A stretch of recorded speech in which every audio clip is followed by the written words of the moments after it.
Yes, Mom, I know. Don't forget my seatbelt. It's always, every time you always have to tell me this. I'm not a baby anymore. I can make my own decisions. Yes, Mom, I know. I think I get it. Ha, who am I kidding? How will she even know if I wear my seatbelt? It bothers me when I drive. I hate wearing it. It's such an annoyance. She won't even know if I wear it. I mean, I'm only going 10 miles. It's just to school. What could happen? Whether we want to admit it or even think about it, we all think we are unstoppable. Ha, we're young. What could happen to us? But have you ever thought about it a different way? What if someone told you to take off sprinting?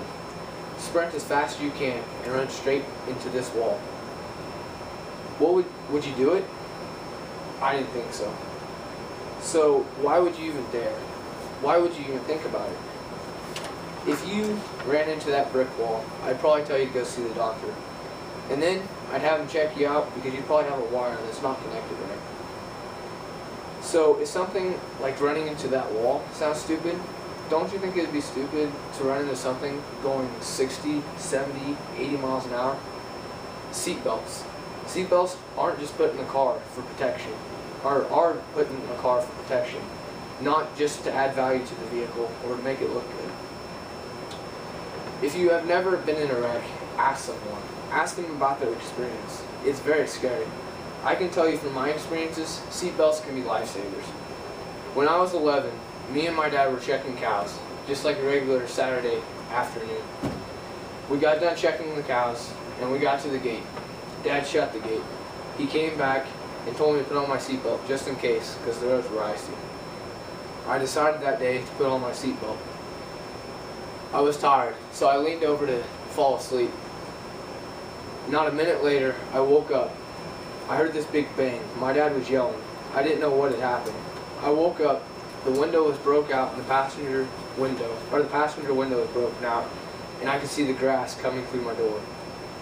I looked over, and my dad's face was white. The airbags had deployed, and there was another vehicle that had hit us. I didn't know what had happened. It was some experience that I never want to experience again. The squealing of the engine, the smell. My head hurt. There was a big bump. I had blood coming down my eyes. Luckily, my dad was only going 30, and the other driver was only going 25 when we hit at the top of the hill. I was wearing my seatbelt, and so was my dad. If I hadn't been wearing my seatbelt, I could have hit the windshield. Instead, I was wearing my seatbelt and only hit the dash and caused a big bump on my head. I've come today to tell you about to aware you about seatbelts. In many ways they can help. First, they are supposed to be worn correctly. Second, I would like to tell you how they increase your odds of getting out of a wreck unhurt or uninjured. Third, I would like to talk about the cost for not wearing your seatbelt. Wearing a seatbelt correctly is the first step to increasing your odds. You need to know how to wear it properly, and if it is not worn properly, it could do more damage than good. So then what would be the point of wearing your seatbelt? If you think about it, all it takes is 2 seconds. You can't even pick up your phone, unlock it, and text somebody in the 2 seconds it would take you to buckle your seatbelt. Here's a picture from Google Images on how to properly wear your seatbelt. The strap should lay across your shoulders and chest. The lap belt should fit in low and snug across the hips and the upper thighs. My little 3-year-old cousin can even buckle her own seatbelt. Why is it so hard for adults to do it? Are we too lazy? Do we know it can mean life or death? Hearing of people in wrecks if it isn't scary enough for you, what do we have to do to scare you to wear your seatbelt? We shouldn't risk the value of our lives. We shouldn't ever think twice about wearing your seatbelt. Just put it on. It only takes 2 seconds. About the time you think that you are unstoppable, imagine that one time you regret. Imagine that one time that it happens. You accidentally hit somebody, you fall asleep at the wheel, or anything like that could terribly happen to you. It could change your life forever. The second point I would like to talk about is how seatbelts increase your odds dramatically. According to MiamiCountyIN.gov, seatbelts increase your chances of surviving 50%. We're not talking about a test. We're talking about increasing your chances of coming out of a wreck. 50% is quite a bit. Every hour someone dies in the U.S. is simply because they didn't take the 2 seconds to fasten their seatbelt.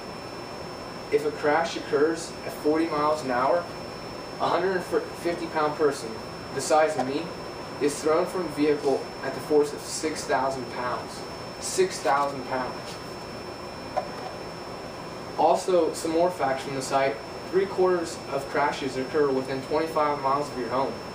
Thinking you know your roads, a trip to the store, thinking that, oh, I'm just going to school or to work, to see someone like your girlfriend, boyfriend, or even just friends. Buckle up. According to JMU.edu safety belt statistics, when wearing a seatbelt, fatalities are decreased by 70%. 70%. 1 out of every 5 drivers will be involved in a crash this year. That means 2 of us in this classroom will be involved in a crash. Out of the 35,000 people who die or are injured, 50% are just simply because they weren't wearing their seatbelt. Just listening to these statistics should be enough to convince you to wear your seatbelt and not risk it. The next topic I think people need to understand is the cost of loved ones. The cost of not wearing your seatbelt. This to me is the most important because whether you want to believe it or not, seatbelt can save lives. Last year I was in a wreck and I was rear-ended in the tractor. These are some pictures of the wreck. The pickup that rear-ended me was going 65 miles an hour.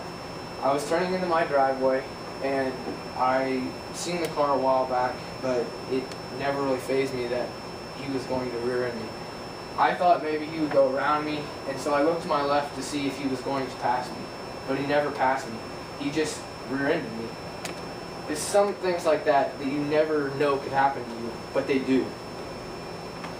The person that was in the pickup was going 65 miles an hour and rear-ended me. After I was rear-ended, it pushed the tractor all the way across the road. It took a $15,000 tractor and pushed it across a road. That takes quite a bit of force. When I got out of the tractor, I didn't know what happened. I had blood coming down my face, and I walked over to the pickup and opened the door to make sure everyone was alright. This man fell into my arms. He had his seatbelt on, but he was unconscious. He was sitting there, and I didn't know what to think. I didn't know what to do. He eventually said, "What just happened?" And that's something I will never forget in my life. I myself know about you. I don't know about you. I hate to hear about people in car wrecks. Even the worst, people that are close to me. It just makes the story horrible. You all know that feeling when you hear your best friend was just in a wreck, or your friends. First you think, it's not real. It couldn't happen. What were they doing? There's no way anything could happen to them. I just don't know how to express the feeling. We all hate to lose people, especially the ones that come unexpectedly. I've never lost an immediate family member to a car wreck, but hope I never do. It just, the feeling I would never want to go through. The next loss is not only to you, it is not a loss of injury, or a person, but the loss of your billfold. This table from gsu.org shows how much you can lose from not wearing your seatbelt. In Alabama, under the age of 15, anybody in the vehicle is fined $25. In the state of Kansas, our state, if you are under 18, you are fined $60 for your first offense. Anybody over 18 is fined $10. It may not seem like much, but in the end, it really is. You could buy a lot with $10. You could go to McDonald's and buy 10 hamburgers if you wanted to. So now after hearing this, I would hope you would never drive without wearing your seatbelt, no matter if it's just running into town to the store or on a long trip across the country. Who wants to pay the money or even risk losing their lives or hearing about somebody else losing their life when all it takes is 2 seconds? Who wants to lose their own life just because you didn't want to buckle up? If you get into your phone, you might be able to text your girlfriend in 2 seconds, but that's saying a simple yeah. But why are we so stubborn? 2 seconds. It's 2 seconds. Not enough time is compared to your life. I am 18, and I hope you all want to live forever and have friends and live with them. I hope you want to have fun in your life and not regret not taking an extra 2 seconds to buckle up. Also, set examples for people. The young kids around you, set examples. Maybe that could save lives. Maybe this could save injuries later on in the future. You never want to lose a sibling. I would never want to lose any of my sisters. It means so much to me, or either my family, or any of my family. No one ever wants to hear of a story of a lost loved one, or even a friend, to the death of a wreck, just because they weren't wearing their seatbelt. So challenge yourself to be a leader. Set examples. Put on your seatbelt in front of younger children. This will teach them that it is cool to wear a seatbelt. I hope all 8 of us in this room can make a difference to save the lives and friends of loved ones we get to spend with every moment of our lives knowing, and we can see them, call up to them, and have fun with them whenever the chances come around. And remember, whenever you're going down the road, click it or take it.